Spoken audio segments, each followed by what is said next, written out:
ഒന്നാലോചിച്ചു നോക്കൂ, നമ്മൾ ജീവിതത്തിൽ മാതൃകയാക്കുന്ന ആളുകൾ, നമ്മുടെ ഹീറോസ്, അവർ നമ്മുടെ ഭാവിയെ എങ്ങനെയാണ് സ്വാധീനിക്കുന്നത് എന്ന്. വെറുതെ ഈ ദുനിയാവിലെ കാര്യമല്ല, നമ്മുടെ പരലോകത്തെ വരെ. ഖുർആനിലെ 11-ാം ജുസ് നമ്മളെ കൊണ്ടുപോകുന്നത് ആ ഒരു ചിന്തയുടെ ആഴങ്ങളിലേക്കാണ്. നമ്മൾ ആരെ തിരഞ്ഞെടുക്കുന്നു, അതെങ്ങനെ നമ്മുടെ ഒരു പൈതൃകമായി മാറുന്നു എന്നൊക്കെ നമുക്ക് ഇതിലൂടൊന്ന് നോക്കാം. ശരി, നമുക്ക് തുടങ്ങാം. നിങ്ങൾ ആരെയാണ് പിന്തുടരുന്നത്? ഇതൊരു സാധാരണ ചോദ്യമല്ല. നമ്മുടെ ജീവിതത്തെ ഒരുപക്ഷെ നമ്മൾ അറിയാതെ തന്നെ നിർവചിക്കുന്നൊരു ചോദ്യമാണ്. ഒരു നിമിഷം കണ്ണടച്ചൊന്നാലോചിച്ചേ, നിങ്ങളുടെ ജീവിതത്തിലെ ഹീറോ ആരാണ്? നിങ്ങൾ ആരെപ്പോലെയാകാനാണ് ആഗ്രഹിക്കുന്നത്? ആരുടെ ജീവിതമാണ് നിങ്ങളെ ശരിക്കും ഇൻസ്പയർ ചെയ്യുന്നത്? സത്യസന്ധമായിട്ടൊന്ന് ചിന്തിച്ചു നോക്കൂ. നമ്മൾ ആരെ മാതൃകയാക്കുന്നു എന്നുള്ളത് ഒരു ചെറിയ കാര്യമല്ല. അത് നമ്മുടെ പരലോകത്തെ തന്നെ തീരുമാനിക്കുന്ന ഒന്നാണ്. അത്രയും സീരിയസ് ആയിട്ടുള്ള, അത്രയേറെ അനന്തരഫലങ്ങളുള്ള ഒരു തീരുമാനമാണത്. അപ്പോൾ ആരാണ് ആ ആദ്യത്തെ മാതൃകകൾ? ഖുർആന് നമുക്ക് കാണിച്ചു തരുന്ന ആ പെർഫെക്റ്റ് റോൾ മോഡൽസ് ആരാണ്? സൂറത്ത് തൗബയിലെ ഈ ആയത്ത് ഒരു സ്പെഷ്യൽ ഗ്രൂപ്പിനെക്കുറിച്ചാണ് പറയുന്നത്. വസ്സാബിഖൂനൽ അവ്വലൂൻ. ആരാണവർ? സത്യവിശ്വാസത്തിൽ ഒന്നാമതെത്തിയവർ, അതായത് മക്കയിൽ നിന്ന് ഹിജ്റ പോയ മുഹാജിറുകളും അവരെ മദീനയിൽ സ്വന്തം സഹോദരങ്ങളെപ്പോലെ സ്വീകരിച്ച അൻസാറുകളും.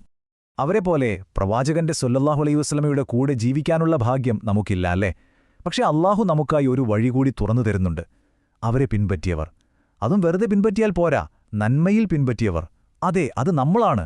ആ ഉന്നത പദവിയിലേക്കെത്താൻ നമുക്കും ഒരു ചാൻസുണ്ട്. ഇവിടെയാണ് ഇഹ്സാൻ എന്ന വാക്ക് വരുന്നത്. എന്താണ് ഇഹ്സാൻ? പിൻപറ്റുന്നതിലെ എക്സലൻസ്. അതായത് ആ ആദ്യ തലമുറയെ അത്ര സ്പെഷ്യലാക്കിയത് എന്തൊക്കെയാണെന്ന് നമ്മൾ കണ്ടെത്തുക. എന്നിട്ട് ആ ഗുണങ്ങൾ നമ്മുടെ ജീവിതത്തിൽ പകർത്താൻ ആത്മാർത്ഥമായി ശ്രമിക്കുക. അതാണ് ഇഹ്സാൻ. ഇതിലെ ഏറ്റവും ബ്യൂട്ടിഫുള്ളായിട്ടുള്ള കാര്യം എന്താണെന്നറിയോ? ആ സഹാബികൾ, അവരെല്ലാവരും ഒരേപോലെയുള്ള ആൾക്കാരല്ലായിരുന്നു. നമ്മളെപ്പോലെ തന്നെ അവർക്കും പലതരം സ്വഭാവങ്ങളുണ്ടായിരുന്നു. ചിലർ നല്ല ധൈര്യശാലികളായിരുന്നു, ചിലർ കുറച്ച് ശാന്തരായിരുന്നു. അപ്പോൾ നമ്മുടെ ഒരു സ്വഭാവത്തിന് ചേർന്ന ഒരു മാതൃകയെ നമുക്ക് അവരിൽ കണ്ടെത്താൻ പറ്റും. നമ്മളിൽ തന്നെ ഏറ്റവും ബെസ്റ്റ് വേർഷൻ ആകാൻ അത് നമ്മളെ സഹായിക്കും. ഓക്കെ, അപ്പോൾ നമുക്ക് റോൾ മോഡൽസിനെ കിട്ടി. പക്ഷേ ഈ യാത്ര ഒരു ഒറ്റയാൾ പോരാട്ടമല്ല. ഇത് നമ്മുടെ കൂടെയുള്ള വിശ്വാസികളെ കൂടി ഉൾക്കൊള്ളുന്ന ഒന്നാണ്. നമ്മളാണ് പരസ്പരം നന്മയുടെ സാക്ഷികളാകേണ്ടത്. ഒന്ന് ആലോചിച്ചു നോക്കിയേ, നമ്മൾ ആരും പെർഫെക്റ്റ് അല്ല, അല്ലേ? നമ്മുടെ കയ്യിൽ നിന്നും തെറ്റുകൾ വരും, നല്ല കാര്യങ്ങളും നമ്മൾ ചെയ്യും. അപ്പോൾ അല്ലാഹുവിലേക്കുള്ള ഈ യാത്ര എന്ന് പറയുന്നത് ആ തെറ്റുകൾ സമ്മതിച്ച് ഒന്നുകൂടി ബെറ്ററാകാൻ ശ്രമിക്കുന്നതാണ്. നമ്മളങ്ങനെ നന്നാവാൻ ശ്രമിക്കുമ്പോഴെന്താ സംഭവിക്കുക?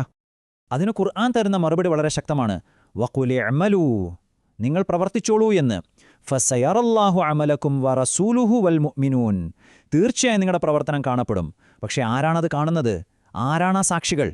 ഒന്നാമതായി തീർച്ചയായും അല്ലാഹു കാണുന്നുണ്ട്. രണ്ടാമതായി അവന്റെ റസൂൽ സ്വല്ലല്ലാഹു അലൈഹി വസല്ലം. പിന്നെ മൂന്നാമതൊരു കൂട്ടരുണ്ട്. അതാരാണ്? അൽ മുഅ്മിനൂൻ, വിശ്വാസികൾ. അതെ, നമ്മൾ, നമ്മുടെ സമൂഹം, നമ്മുടെ തൊട്ടടുത്ത് നിന്ന് നമ്മുടെ മാറ്റങ്ങൾ കാണുന്ന, നമ്മുടെ പ്രവൃത്തികൾക്ക് സാക്ഷിയാവുന്ന നമ്മൾ ഓരോരുത്തരും. ഇതിനർത്ഥം എന്താന്ന് വെച്ചാൽ, നമുക്ക് വലിയൊരു ഉത്തരവാദിത്തമുണ്ട്. ഒരാളിൽ ഒരു തെറ്റ് കണ്ടാൽ സ്നേഹത്തോടെ തിരുത്തി കൊടുക്കാനും, അതേസമയം ഒരു നന്മ കണ്ടാൽ അതിനെ പ്രോത്സാഹിപ്പിക്കാനും നമ്മൾ ബാധ്യസ്ഥരാണ്. പ്രത്യേകിച്ച് ഒരാൾ നന്നായി വരാൻ ശ്രമിക്കുമ്പോൾ, ഇവനൊക്കെ നന്നാകുമോ എന്ന് പറഞ്ഞ് തളർത്താതെ അവർക്ക് വേണ്ട സപ്പോർട്ട് കൊടുക്കുന്ന ഒരു സർക്കിളായിരിക്കണം നമ്മുടേത്. അപ്പോൾ ഈ സമൂഹം, ഈ പ്രോത്സാഹനം എന്നൊക്കെ പറയുമ്പോൾ നമ്മൾ അടുത്തൊരു വിഷയത്തിലേക്ക് വരികയാണ്. അതാണ് സ്വാധീനത്തിൻ്റെ ഭാരം, അതായത് ദ വെയ്റ്റ് ഓഫ് ഇൻഫ്ലുവൻസ്. നമ്മൾ ഓരോരുത്തർക്കും ഒരു സ്വാധീന വലയമുണ്ട്. നിങ്ങളൊരു രക്ഷിതാവാകാം, ഒരു സുഹൃത്താകാം, ഒരു ടീച്ചറാകാം, എന്തിന് ഒരു സോഷ്യൽ മീഡിയ അക്കൗണ്ടുള്ള ആളാവാം. നിങ്ങളുടെ സർക്കിൾ വലുതോ ചെറുതോ ആയിക്കോട്ടെ, നിങ്ങൾക്കൊരു ഇൻഫ്ലുവൻസ് ഉണ്ട്. ഖുർആൻ പറയുന്നത് ഇതൊരു വലിയ അമാനത്താണ്, നമ്മളെ ഏൽപ്പിച്ചൊരു സൂക്ഷിപ്പ് സ്വത്താണ് എന്നാണ്. അതുകൊണ്ടുതന്നെ ഈ സ്വാധീനം ദുരുപയോഗം ചെയ്യുന്നതിനെതിരെ ഖുർആൻ വളരെ ശക്തമായ താക്കീത് നൽകുന്നുണ്ട്. പ്രത്യേകിച്ച് മതപരമായ അറിവും സ്ഥാനവുമുള്ള ആളുകൾ അത് ഉപയോഗിച്ച് ജനങ്ങളുടെ സമ്പത്ത് അന്യായമായി കൈക്കലാക്കുകയും അവരെ അല്ലാഹുവിന്റെ മാർഗ്ഗത്തിൽ നിന്ന് തടയുകയും ചെയ്യുമ്പോൾ. ഈ മുന്നറിയിപ്പ് അന്നും ഇന്നും ഒരുപോലെ പ്രസക്തമാണ്. തങ്ങളുടെ അറിവോ സ്ഥാനമോ ഉപയോഗിച്ച് പവറോ പണമോ ഉണ്ടാക്കുന്നവർ, അവർ യഥാർത്ഥത്തിൽ ഈ ലോകത്ത് നിധികൾ ശേഖരിക്കുകയാണെന്ന് വിചാരിക്കും. പക്ഷെ ഒന്ന് നിർത്തി ചിന്തിച്ചേ, അവരുടെ ആഖിറത്തിനു വേണ്ടി അവർ യഥാർത്ഥത്തിൽ എന്താണ് ശേഖരിക്കുന്നത്? ഈ ഒരു ചോദ്യം, അതാണ് നമ്മളെ ഈ ജുസിലെ വളരെ പവർഫുള്ളായൊരു കോൺട്രാസ്റ്റിലേക്ക് കൊണ്ടുവരുന്നത്. നിങ്ങൾ എന്ത് നിധിയാണ് ശേഖരിക്കുന്നത്? കാരണം ഇവിടെ 2 തരം നിധികളുണ്ട്. നോക്കൂ, ഒരു വശത്ത് സച്ചരിതരുടെ നിധിയുണ്ട്. അത് കാലം കഴിയുന്തോറും വളർന്നുകൊണ്ടിരിക്കുന്നൊരു പ്രതിഫലമാണ്. അവർ മരിച്ചുപോയാലും അവരുടെ നല്ല മാതൃക കണ്ട് ഒരാൾ ഒരു നന്മ ചെയ്താൽ അതിന്റെ പ്രതിഫലം അവർക്കും കിട്ടിക്കൊണ്ടിരിക്കും. എന്നാൽ മറുവശത്ത് അക്രമികളുടെ നിധിയുണ്ട്. അത് പരലോകത്ത് അവർക്ക് താങ്ങാനാവാത്തൊരു ഭാരമായി, ഒരു വേദനയായി മാറും.